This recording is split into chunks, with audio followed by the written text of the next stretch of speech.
O xurelo non está a aparecer preto da costa da comarca, pero si comeza a facelo o chincho. O sector apunta que este cambio se pode deber ás temperaturas da auga. Unha das especies que pode capturar o cerco galego é o xurelo. Ante a falta de sardiña ou consumir a cota designada para España no Cantábrico Noroeste, os cerqueiros afrontan un mes de agosto con algo de actividade, grazas a que ainda hai anchoa e tamén algo de xurelo. Non está moi ben. O arrastre parece que está pescando, pero bueno, o arrastre nada máis que o colle grande, o pequeno non trae para a terra, non sabemos o que está pasando co arrastre. Das cuenta? Porque se ahora mismo aquí nas pedras de terra, aí nas pozas, aí frente á ribeira, o faro de Currubedo, todo para aí para fora, nas pozas no setembro, apareceron xurelos, e botáronse ainda unhas miles de caixas de xurelo, pero de repente, pois, desapareceu, e máis mesclouse moitísimo, o grande, máis o pequeno, mediano. E o peixe perdeu valor en lonxa, polo que afirmou que a flota non lle compensa ir a capturar esta especie. Fastidiar o recurso para non ganar nada.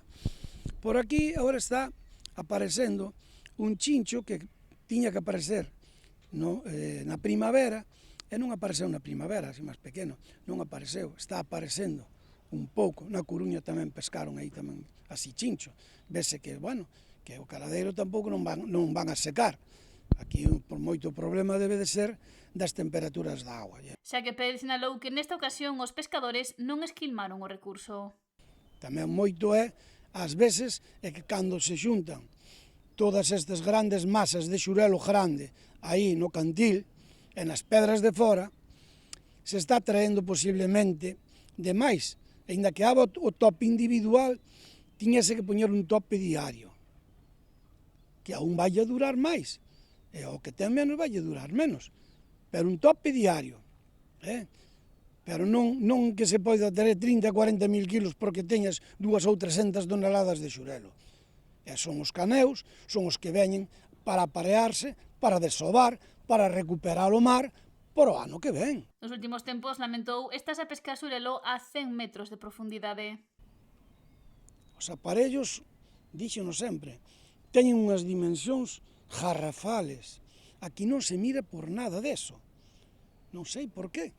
Non sei, a política pesqueira haberá que levala con xente do mar, asesores, vos asesores, tanto na altura como na gran altura, tanto no arrastre de litoral, no sector do pesco, do cerco, en todo. Hai que falar con armadores. Aquí os políticos son eles o que levan todo, e non o están levando ben. Polo que reclamou que as administracións teñan máis diálogo co sector do mar, cos profesionais dos diferentes segmentos. Isto non é cuestión de políticos, non é cuestión de todos que van nunha lista, subilos para arriba, baixalos para baixo, subilos para arriba, cambialos de destino. Non é así, non é así. Os médicos á medicina, os mariñeiros ao mar.